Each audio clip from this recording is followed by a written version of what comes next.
बेटा तो ray optics का ये जो सेशन है ये न्यूमेरिकल्स के नाम है, जो इसके इंपॉर्टेंट न्यूमेरिकल्स हैं। पहले भी हमने न्यूमेरिकल्स किए हैं, लेकिन अभी ये थोड़े से इंपॉर्टेंट न्यूमेरिकल्स वापस कर लेते हैं। तो 9.3 एग्जाम एक्सरसाइज क्वेश्चन 9.3 है। उसमें बोला है आपके पास एक इस तरह का पोर्ट है और उसमें 12.5 सेंटीमीटर तक वाटर फिल है। तो नॉर्मल शिफ्ट, यहाँ से यहाँ तक का नॉर्मल शिफ्ट का फार्मूला हमें पता है, O dash equal to T into 1 minus 1/μ। ये आपको 9.4 दे रखा है, तो 12.5 में से 9.4 माइनस करेंगे तो ये 3.1 बच गया। तो फार्मूला लगाया O dash equal to T into 1 minus 1/μ। O dash की जगह 3.1 रख दिया क्योंकि ये 3.1 डिस्टेंस है। टी की वैल्यू 12.5 है, पूरा जो लिक्विड है 12.5 सेंटीमीटर तक फिल्ड है।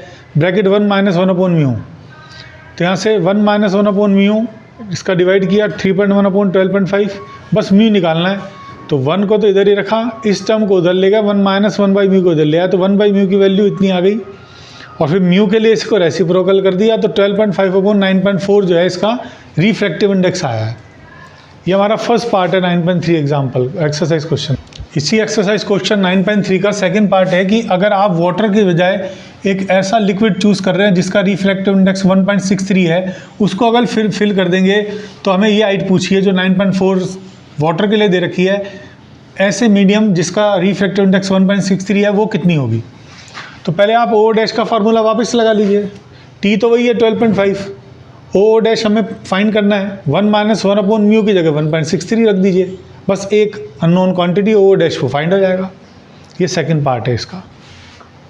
देखिए एक्सरसाइज क्वेश्चन 9.6 में क्या है, ये भी बड़ा इंपॉर्टेंट क्वेश्चन है। एक ग्लास प्रिज्म है और उस ग्लास प्रिज्म में एक लाइट इंसिडेंट हो रही है 40 डिग्री पर। ये इंसिडेंट एंगल दे रखा है, प्रिज्म एंगल 60 डिग्री। क्वेश्चन में गिवन नहीं है, लेकिन बिना इसके माने नहीं हो सकता, तो इक्विलैटरल प्रिज्म हम पहले से मान लेते हैं। अब डेल एम की वैल्यू, हमारा फार्मूला होता है आई प्लस ई माइनस ए, और मालूम है मिनिमम डेविएशन के केस में ई भी आई हो जाता है, तो आई प्लस आई माइनस ए। तो डेल एम की वैल्यू 40 डिग्री आपको क्वेश्चन में गिवन है, और बस इसके बेस पे फार्मूला लगाएंगे sine A plus del M by 2 upon sine A by 2। और ये μ2 बाई μ1 है, इसकी वैल्यू सॉल्व कर लेंगे। बस साइन 50 की वैल्यू आती है 0.7 समथिंग और इसकी वैल्यू आती है 0.5 समथिंग। तो ये जो वैल्यू है रिफ्रैक्टिव इंडेक्स की 1.53 के आसपास आ जाएगी, शायद 1.53 के आसपास आ जाएगी। ये पार्ट है। इसके सेकंड पार्ट में दे रखा है कि ग्लास प्रिज्म अगर वाटर में इंसर्ट है तो मिनिमम डेविएशन कितना होगा। तो वाटर में इंसर्ट करना है, तो आपके पास फार्मूला हो गया, वाटर का रिफ्रैक्टिव इंडेक्स भी गिवन होना चाहिए इसमें, 1.33 है, वाटर का 1.33 है। तो आपने लगाया साइन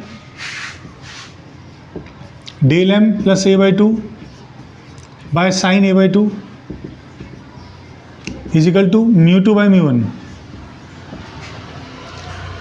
डेल एम की वैल्यू हमें निकालनी है, इसकी वैल्यु 60 डिग्री दे रखी है। μ2 की वैल्यू आपको जो है ग्लास की 1.5 पता है और वाटर की 1.33 दे रखी है, तो 1.5/1.33 सॉल्व कर लेंगे इसे और डेल एम की वैल्यू कैलकुलेट कर लेंगे।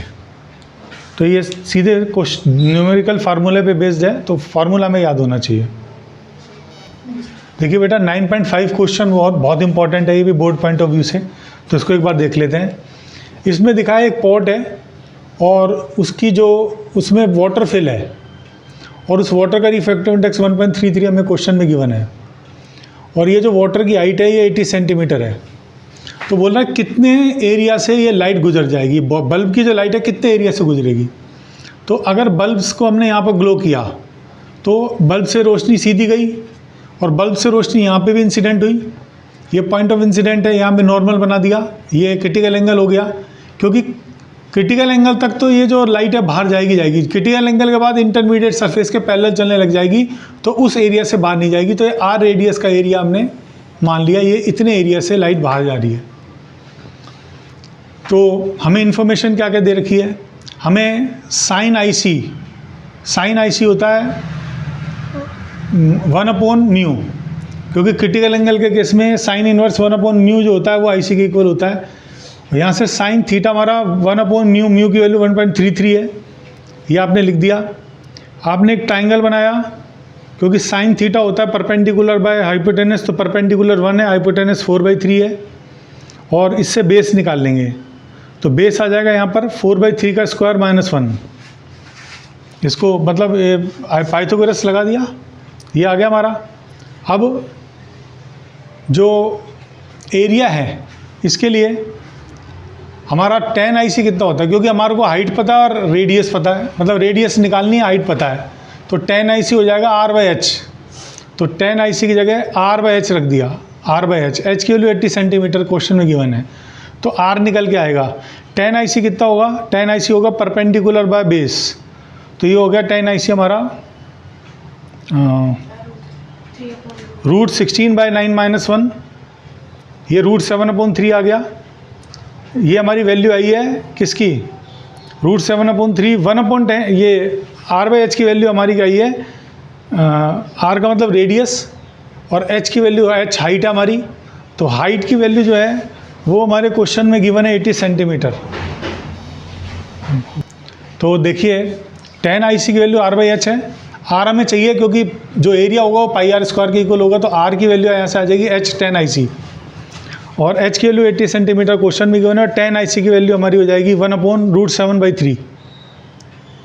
तो यहाँ से हमारा जो वैल्यू आएगी ये R की वैल्यू आ जाएगी, बस πr² लगा के और एरिया कैलकुलेट कर लेंगे कि कितने एरिया से वो लाइट बाहर जा रही है बल्ब के through. Thank you for watching the video.